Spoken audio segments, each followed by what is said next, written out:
بسم الله الرحمن الرحيم. وعن زياد بن لبيد رضي الله تعالى عنه قال: ذكر النبي صلى الله عليه وسلم شيئا فقال: ذاك عند أوان ذهاب العلم. قلت: يا رسول الله، وكيف يذهب العلم ونحن نقرأ القرآن ونقرئه أبناءنا ويقرئه أبناؤنا أبناءهم إلى يوم القيامة؟ فقال: ثكلتك أمك يا زياد، إن كنت لأراك من أفقه رجل بالمدينة. أوليس هذه اليهود والنصارى يقرؤون التوراة والإنجيل لا يعملون بشيء مما فيهما؟ حدیث نمبر 277 ہے، جو حضرت زیاد بن لبید رضی اللہ تعالی عنہ سے منقول ہے۔ فرماتے ہیں کہ ایک دفعہ حضور نبی اکرم صلی اللہ علیہ وسلم نے کسی بات کا ذکر فرمایا، یعنی کچھ فتنوں کا ذکر فرمایا جو قرب قیامت کے وقت اس امت پر ظاہر ہوں گے۔ پھر فرمایا کہ یہ اس وقت ہوں گے جب لوگوں سے علم رخصت ہو جائے گا۔ ذاک عند اوان ذهاب العلم، یہ فتنے اس وقت ظاہر ہوں گے جب لوگوں سے علم رخصت ہو جائے گا۔ تو حضرت زیاد بن لبید فرماتے ہیں، میں نے عرض کیا کہ اللہ کے رسول صلی اللہ علیہ وسلم، وَكَيْفَ يَذْهَبُ الْعِلْمُ، ہم سے علم کیسے رخصت ہوگا؟ وَنَحْنُ نَقْرَأُ الْقُرْآنَ، حالانکہ ہم خود بھی قرآن پڑھتے ہیں، اپنے اولاد کو بھی پڑھاتے ہیں، اور یہ ہماری اولاد اپنی اولاد کو بھی پڑھائے گی، اور قیامت تک یہ قرآن کے پڑھنے، پڑھانے، سیکھنے، سکھانے کا سلسلہ چلتا رہے گا۔ تو علم تو موجود ہوگا، تو علم کیسے رخصت ہوگا ہم سے؟ یہ صحابی کا سوال تھا۔ اس پر حضور علیہ الصلوۃ والسلام نے فرمایا: ثقلت کا امو کا یا زیاد، اے زیاد تمہاری ماں تمہیں گم کر دے۔ ثقلت کا امو کا یا زیاد، یہ ایک محاورہ ہے جو عربوں کے اندر عام استعمال ہوتا تھا۔ یہ کوئی گالی نہیں ہے، بلکہ ایک طرح سے ناگواری یا تعجب کے اظہار کے لیے یہ جملہ بولا جاتا ہے کہ تمہارے اس سوال سے مجھے بڑا تعجب ہوا، کیونکہ ان كنت لأراك من أفقه رجل بالمدینہ۔ حضور نے ان سے فرمایا کہ میں تو تمہیں مدینے میں بڑا سمجھدار آدمی سمجھتا تھا، تم نے ایسا سوال کر لیا۔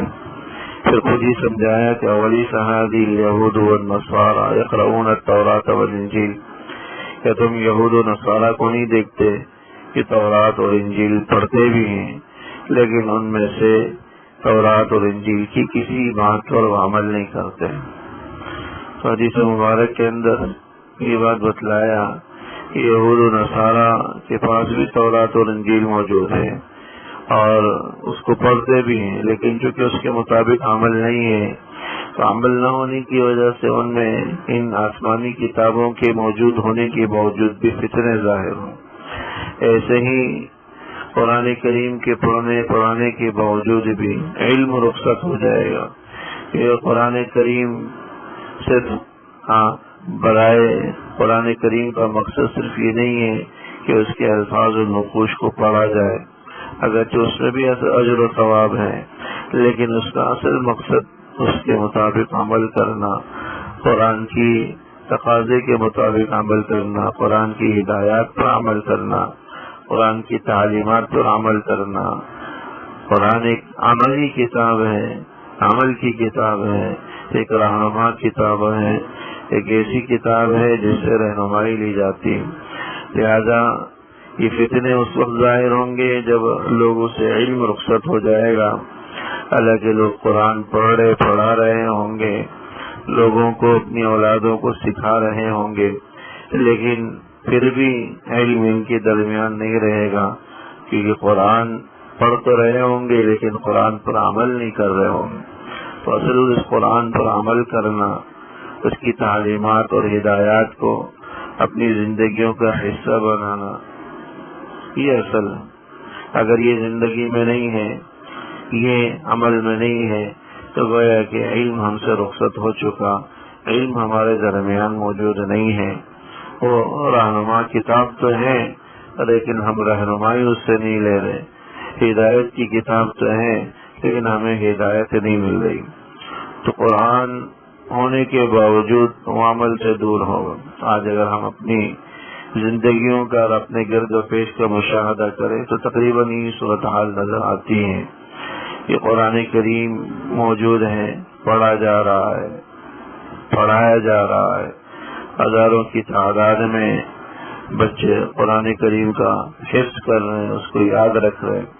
اگرچہ یہ بھی اپنی ذات میں اجر و ثواب کا باعث ہے، قرآن کے الفاظ کو پڑھنا یہ بھی اجر و ثواب کا باعث ہے، اس کو یاد رکھنا یہ بھی اجر و ثواب کا باعث ہے، لیکن اصل اس کے تقاضے کے مطابق عمل کرنا ہے۔ لہذا قرآن موجود ہے آج ہمارے درمیان، لیکن اس کے تقاضے کے مطابق عمل نہیں ہے اور اس کے مطابق ہماری زندگیاں نہیں۔ ایسا لگتا ہے جیسا کہ حضور علیہ الصلوۃ والسلام ہمارے اس زمانے کو دیکھ کر ہی یہ بات ارشاد فرما رہے تھے کہ یہ لوگوں پر زمانہ آئے گا کہ قرآن بھی موجود ہوگا لیکن علم ان سے رخصت ہو جائے گا، کہ قرآن صرف زبانوں پر ہوگا، ان کے دل پر نہیں ہوگا، ان کے عمل میں قرآن داخل نہیں ہوگا۔ اللہ جل شانہ قرآن کو سمجھنے کی، سیکھنے کی اور اس کے مطابق اپنی زندگیوں کو بنانے کی توفیق نصیب فرمائیں۔ ربنا تقبل منا انك انت السميع العليم وتب علينا انك انت التواب الرحيم وصلى الله تعالى على خير خلقه محمد وآله وصحبه اجمعين آمين برحمتك يا ارحم الراحمين۔